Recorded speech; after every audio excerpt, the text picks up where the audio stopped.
Hello friends, ఈరోజు మనం మ్యారేజ్కి కొబ్బరి బొండం డెకరేషన్ ఎలా చేసుకోవాలో చూద్దాము. ఫస్ట్ నీట్గా ఉన్న కొబ్బరి బొండం తీసుకొని మంచిగా సర్కిల్ గీసుకోవాలండి. మనం ఏ షేప్ అయితే చేయాలనుకుంటున్నామో ఆ షేప్ అయితే మనం పెన్సిల్తోని ఇలా అచ్చు పెట్టుకున్నాక మనం వేసుకునే పింక్ కలర్, ఇప్పుడు ఈ సర్కిల్లో ఈ లవ్ సింబల్లో మొత్తం పింక్ కలర్ అయితే వేసుకుంటున్నాను నేను.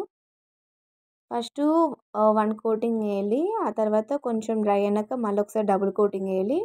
అట్లా వేయడం వల్ల మంచిగా లుక్ బాగుంటుంది. రెడ్ కలర్ కూడా వేసుకోవచ్చు అండి. నేనైతే పింక్ వేస్తున్నా, పింక్ కలర్ అయితే కొంచెం బాగుంటుందని. ఇలా మొత్తం కలర్ నీట్గా బ్రష్ అనేది నీట్గా వేసుకోవాలి. ఇట్లా మొత్తం కంప్లీట్గా వేసేసుకున్నాక మనం డ్రై అయినాకైతే నేను ఇది పెళ్లి కార్డ్ మీద ఉంటుంది కదండి సింబల్స్, మన పెళ్లి కార్డ్స్ కొట్టించే వాళ్ళ దగ్గరికి వెళ్తే వాళ్ళ దగ్గర మనకు దొరుకుతుంది. దీని వెనుక మనం గమ్ము పెట్టేసుకొని అతికించుకోవాలి. ఇలా చేయడం వల్ల పర్ఫెక్ట్గా ఉంటుంది. ఆ తర్వాత మన గ్లూని మనం వేసిన సింబల్ రౌండ్గా పెట్టేసుకోవాలి మంచిగా నీట్గా. ఇక్కడ కొంచెం హెవీగా పెట్టుండి, ఎందుకంటే 2 స్టెప్స్ వస్తుంది లైన్స్. బాల్ చైన్ స్లైస్ వేస్తున్నా నేను 2 స్టెప్స్. ఇట్లా 2 స్టెప్స్ వేసాక మళ్ళీ ఇంకా కొంచెం గ్లూ పెట్టుకొని మళ్ళీ నేను 1 స్టెప్ స్టోన్ లైన్స్ కూడా పెడుతుందండి. స్టోన్ లైన్స్ ఏంటంటే చాలా లుకింగ్ బాగుంటుంది స్టోన్ లైన్ అనేది పెట్టడం వల్ల.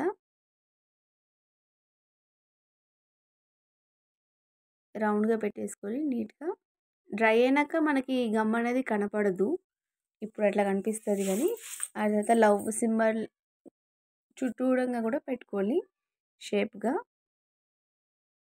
సింబల్ చుట్టూరంగా స్టోన్ లైన్స్ అయితే పెట్టేసుకోవాలి. ఆ తర్వాత నేను కింద కూడా కొంచెం ప్లెయిన్గా ఉందని కొంచెం డెకరేషన్ లెక్క అయితే ఇలా వేసాను. లీఫ్ టైప్ లెక్క ఇట్లా 3 స్టెప్స్ పెట్టేసి దాని చుట్టూ కూడా మనం లోపల పింక్ కలర్ వేసుకొని చుట్టూగా స్టోన్ లైన్స్ అయితే వేసుకోవాలి. ఆ తర్వాత నేను కొబ్బరి బొండానికి అయితే మొత్తం గ్రీన్ కలర్ వేస్తున్నాను. గ్రీన్ కలర్ ఉంటుంది కదా కొబ్బరి బొండం, ఇట్లా గ్రీన్ వేయడం వల్ల చాలా పింక్ అనేది అట్రాక్షన్గా కొడుతుంది, బాగుంటుంది. వీళ్ళు నాకు ఆర్డర్ ఇచ్చిన వాళ్ళైతే పైన అయితే ఇలాగే ప్లెయిన్గా ఉంచమన్నారు పైన, అందుకే నేను అక్కడైతే పెయింటింగ్ వేయలేదు. న్యాచురల్గా ఉంచమన్నారు వాళ్ళు కొండికి పట్టుకునే కాడ, అది అలాగే వదిలేసాను. ఈ మిగతా మొత్తం ఈ వీటిలలో థర్డ్ స్టెప్ కూడా పెట్టేసుకోవాలి. సేమ్ పైన పెట్టేసుకున్నట్టుగానే అలాగే పెట్టుకొని స్టోన్ లైన్స్ వేసుకోవాలి, పింక్ కలర్ వేసుకోవాలి, లుక్ బాగుంటుంది. నేనైతే రేడియం స్టిక్కర్స్ తీసుకున్నాను నేమ్స్, డైరెక్ట్ స్టిక్ చేయడమే. అవి మనకి రేడియం షాప్లో దొరుకుతుందండి, వాళ్ళ దగ్గరికి వెళ్తే తెలుగులో మనకు పెయింటింగ్ చేసి ఇస్తారు. డైరెక్ట్ మన స్టిక్కర్ వేసుకున్నట్టు వేసుకోవాలి. మనం వేసిన లవ్ సింబల్ పైన అది పెయింటింగ్ మొత్తం డ్రై అయినాకనే ఈ నేమ్స్ స్టిక్కర్ వేసుకోవాలి, లేకపోతే మనం డ్రై కాకముందు వేస్తే ఆ పింక్ కలర్ పెయింటింగ్ అనేది కూడా ఊచేస్తుంది. అందుకే మొత్తం డ్రై అయినాకనే వేసి ఆ పైన ప్లాస్టర్ని తీసేయాలి, అప్పుడు చాలా లుక్ బాగుంటుంది. నేను కింద అయితే నేను ఇంకా కొంచెం డెకరేషన్ చేసుకున్నాను, ముత్యాలు అయితే పెట్టాను. అది నేను వీడియో చూపించలేదు, స్లిప్ అయింది నాది. ముత్యాలు అయితే అతికించాను, నేను కింద లీఫ్లలో అయితే ముత్యాలు అయితే అతికించానండి, ఆ వీడియో మిస్ అయింది. నేను లాస్ట్లో చూడండి పెట్టాను. నా ఛానల్ని మీరు ఫస్ట్ టైం చూస్తే కనుక లైక్ చేయండి, సబ్స్క్రైబ్ చేయండి, షేర్ చేయండి. ఇలాగే నన్ను సపోర్ట్ చేయాలి.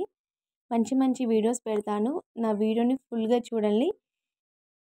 నా ఛానల్ని సబ్స్క్రైబ్ చేసుకోండి ఫ్రెండ్స్.